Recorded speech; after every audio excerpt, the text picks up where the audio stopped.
Ang programang ito ay rated SPG. Striktong patnubay at gabay ng magulang ang kailangan. Maaaring may masiselang tema, lengguwahe, karahasan, sexual, horror o droga na hindi angkop sa mga bata. Gumawa ng paraan itong si Dr. Carlos Benitez upang ito ay makoma itong si Don Pepe. Dito na nga ay talagang ikinagulat ng lahat kung bakit nagkaroon ng kumatos itong si Don Pepe at ni-revive ni Dr. Carlos Benitez at saka ni Dr. Lindon, lalong-lalo na si Annalyn.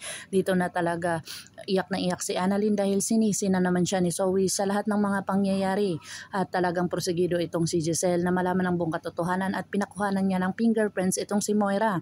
Agad naman itong nagalit si Moira dahil bakit siya ang tinutukoy ni Giselle na wala naman siyang kasalanan, pero nakuhanan na talaga ng fingerprints itong si Moira kung saan talagang nagtalo pa itong dalawa at nalaman ni Giselle na tumawag itong si Lynette na nagkaroon ng kumatos dito si Don Pepe, kaya iyak na iyak dito si Lynette. Dito na pumunta si Giselle sa Estridge Medical Center kung saan naabutan niya itong si Ubing. Niyakap siya ni Ubing na mahigpit at talagang sinabi niya ang nasa loobin niya na kung saan mawawala itong si Don Pepe ay wala na siyang pamilyang matutuluyan. Dito na nga sinabi ni Ubing na meron at andyan siya at saka ang kanyang mga anak. Pero hindi din naintindihan ni Ubing ang mga sitwasyon ni Giselle kung saan ayaw niyang mawala itong si Don Pepe dahil siya na lang ang kanyang pamilya. Dito na nga ay talagang porsigido itong si Giselle na malaman ang katotohanan. Nagdala ito ng 2 pulis kung saan kinuha nila itong si Zoe at talagang pinakuhanan ng fingerprints. Ikinagulat ni Zoe at kabang-kaba itong si Zoe na kung saan talagang ayaw niya mabuhay or ayaw niya ding mapatay itong kanyang lolo Pepe dahil lolo pa rin niya ito kahit hindi niya ito kadugo.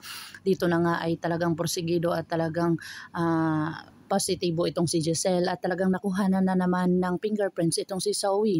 Habang nagmamaneho itong si Zoe ay talagang nakikita niya sa daan ang kanyang lolo.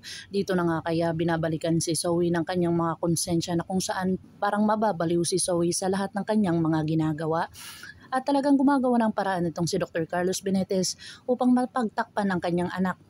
At talagang porsigido ito nakitilin ang buhay ni Don Pepe. Dito na nga talagang sinabi ni Giselle na talagang nagdududa siya kay Dr. Carlos Benitez sa kung saan talagang wala namang negative na nangyari dito kay Don Pepe pagkatapos ng operasyon, bakit nagkaroon ng cardiac arrest. Dito na talaga tinanong ni Giselle ang lahat dito kay Annalyn na kung saan sinabi niya dito na si Dr. Carlos Benitez daw ang huling dumalaw doon kay Don Pepe at talagang na-revive niya na pagdating nila.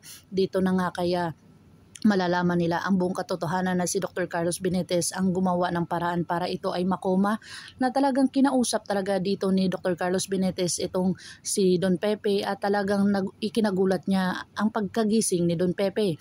Pakakabangan natin ang mga susunod pa na episode na ito. Ang abot kamay na pangarap. If you like my story, please like, share, and subscribe para ma-update po kayo sa mga susunod pa. Yun lamang po at maraming salamat.